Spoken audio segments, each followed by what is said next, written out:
কাঁচা আম ফুরিয়ে যাওয়ার আগে আমার মতো করে কাঁচা আমের আচারটা বানিয়ে নিন আর সারা বছর ধরে সংরক্ষণ করুন। সারা বছর ধরে পেতে পারেন তাহলে কাঁচা আমের স্বাদ। আসসালামু আলাইকুম, আমি লিলি, বাংলাদেশি ব্লগার লিলিস ফ্যামিলিতে আপনাদের সবাইকে আরও একবার স্বাগত জানাই। আজকে ছোট্ট একটা রেসিপি নিয়ে আপনাদের মাঝে হাজির হয়েছি। আশা করি আপনাদের কাছে ভালো লাগবে। ভালো লাগলে প্লিজ লাইক কমেন্ট শেয়ার করবেন এবং চ্যানেলটা সাবস্ক্রাইব করে পাশে থাকবেন। এখানে হচ্ছে আমি সম্পূর্ণ কাঁচা 4 কেজি আমের আচার বানাবো, সেই জন্য রসুন ব্লেন্ড করে নিয়েছি। আম এগুলো হচ্ছে কেটে একদিন রোদে দিয়ে শুকিয়ে নিয়েছি। এগুলো হচ্ছে অনেকটা পাকা হয়ে গেছিলো, যার কারণে হচ্ছে আমি রোদে দিয়ে তারপরে শুকিয়ে নিয়েছি। এতে করে হচ্ছে আমটা সহজে গলে যাবে না, একটু শক্ত শক্ত থাকবে, ভিতরে মিশে যাবে। অনেকটা দেখা যায় যে মিশে যায়, ওরকম হবে না। এখানে হচ্ছে 5 কেজি আম ছিল, তবে কাটার পরে হচ্ছে 4 কেজি হয়ে গেছে। কয়েকটা আম হচ্ছে নষ্ট ছিল, পোকা ছিল, তো সেই জন্য হচ্ছে একটু কম দেখাচ্ছে। এখানে হচ্ছে আমি 1 পোয়ার মতো সরষের তেল দিয়ে দিছি, আর এটা হচ্ছে রসুন পেস্ট। এখানে প্রায় আমি 3টার মতো রসুন পেস্ট দিছি 4 কেজি কাঁচা আমের জন্য।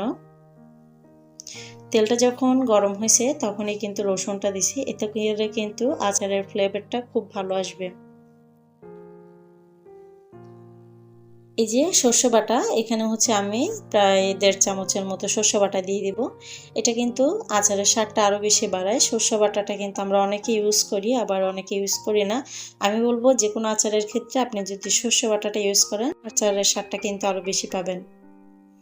আজকে আচারের রেসিপির ফাঁকে ফাঁকে কিন্তু আমি আপনাদেরকে ছোট্ট 2টা টিপস দিব, যার কারণে হচ্ছে সারা বছর আচারের যে নষ্ট হওয়ার একটা থাকে, ভাব থাকে, সেটা হবে না। উল উল পরে যেটা সাদা সাদা, সেটাও হবে না। এই যে কিন্তু আমি রসুন আর আপনার যে শস্য বাটাটা ছিল সেটা কিন্তু ভালো করে কষায় নিছি। এরপরে কিন্তু 5 ফোড়ন, যেটা আমি হালকা তাওয়াতে ফ্রাই করে নিছি, মানে হালকা একটু টেলে নিছি, তারপর কিন্তু ব্লেন্ডারে দিয়ে ব্লেন্ড করে নিছি। আর 5 ফোড়নের মধ্যে আপনারা চাইলে 1 টুকরো দারচিনি আর সামান্য একটু 2টা এলাচ দিতে পারেন, এতে কিন্তু আচারের টেস্টটা আরও বেশি ভালো আসে। আমি কিন্তু এটা করে থাকি, এটা আপনারা চাইলে করতে পারেন, আবার না চাইলে নাও করতে পারেন। সব মশলাগুলো কিন্তু ভালো করে কষায় নিতে হবে।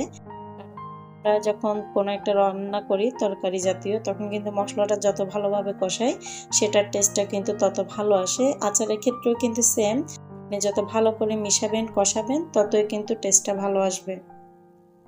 সব কিছু কষানোর পরে কিন্তু আমি এখানে আমগুলো দিয়ে দিছি, আর আম দেওয়ার পরে হচ্ছে আমি এটা ভালো করে কষায় নাড়াচাড়া করে রান্নাটা করে নিব। এখানে আমি আপনাদেরকে ছোট্ট আরেকটা কথা বলে রাখি, এখানে হচ্ছে যে কোনো সময় যে কোনো আচার বানাবেন আপনারা, মশলা তো আমরা সবাই দিয়ে যেভাবে বানাইতে পারি, তবে অনেকে বানানোর ক্ষেত্রে কিছুটা ভিন্নতা থাকে। আমি এই আচারটা কিন্তু আজকে এভাবে নেড়ে চেড়ে বেশ কিছুক্ষণ কষাইয়ে তারপর হচ্ছে নামায় রেখে দিব। পুনরায় আগামীকাল হচ্ছে সকালে আমি একবার এটাকে ভালোভাবে গরম করে নিব, কিন্তু লাড়াচাড়া কম করে সুন্দরভাবে গরম করে নিতে হবে। এরপর হচ্ছে বিকালে, মানে এরপরে কিন্তু আরও 2বার জাল দিয়ে ঠান্ডা করে তারপরে হচ্ছে গিয়ে আচারটা আমি বয়মে বা কন্টেনারে, যেটাই বলেন, সেখানে সংরক্ষণ করব। এই যে কিছুক্ষণ লাড়াচাড়া করে কিন্তু আমি দিয়ে নিয়ে নিছি। তারপর হচ্ছে এটার স্বাদ মতো লবণ আর চিনি, যারা মিষ্টি খেতে চান চিনিটা বাড়ায় দিবেন, যারা মিষ্টি কম খেতে চান তারা চিনির পরিমাণটা একটু কম দিয়ে তারপরে একটু লাড়াচাড়া করে রান্নাটা করে নেবেন। এখানে আজকে যেটা বললাম যে এটা আমি আজকে ভালো করে রান্না করার পরে কিন্তু নামায় রাখবো এবং সারা রাত ধরে ঠান্ডা হবে। পুনরায় কালকে সকালে একবার গরম করব এবং বিকাল একবার গরম করব। আর বিকালে যখন গরম করব তখন হচ্ছে একটু ভিনেগার দিয়ে ভালোভাবে গরমটা করে নিব।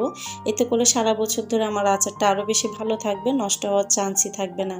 আর যে কন্টেনারে আমি রাখবো সেটা একটু হোয়াইট ভিনেগার দিয়ে ভালো করে বয়ামটা ঝাঁকাইয়ে তারপর হচ্ছে হোয়াইট ভিনেগারগুলো সম্পূর্ণ ফেলে দিব। তারপর হচ্ছে প্লাস্টিকের জার হোক বা কাঁচের জার হোক, সেখানে হচ্ছে আমি এটা সংরক্ষণ করব। এতে করে আচারে ওইল পড়া বা নষ্ট হওয়ার কোনো ঝামেলাই থাকবে না, কোনো চিন্তাই থাকবে না।